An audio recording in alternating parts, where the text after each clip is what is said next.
ग्राम के देवता को प्रणाम करिए। तो भगवान ग्राम के देवता को हम प्रणाम करें। ग्राम देवताभ्यो नमः।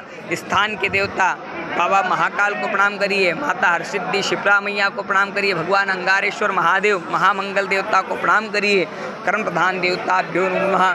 सिद्धि बुद्धि सहिताय श्रीमन महागणाधिपते नमो नमः। प्रार्थना पुरः नमस्करो में। फिर सिद्धार्थ में थोड़ा अक्षत रखता कपिलो गजकर्ण का लंबोधरस्य विकटो विघ्ननाशो विनायका धूम्रकेतुर्गणाध्यक्षो भालचंद्रो गजानना द्वादशेतानि नामानि या पठे क्षणीयद्यपि विद्यारंभे विवाहे च प्रवेशे निर्गमितः संग्रामे संकटश्चैव विघ्नतश्चिञ्जायते शुक्लाम्बरधरं देवं शशिवर्णं चतुर्भुजं प्रसन्नं वदनं ध्यायेत् सर्वविघ्नोपशान्तये अभिसिद्ध्यार्थं पूजितो यासुरासुरे सर्वविघ्नहर तस्मै गणाधिपते नमः।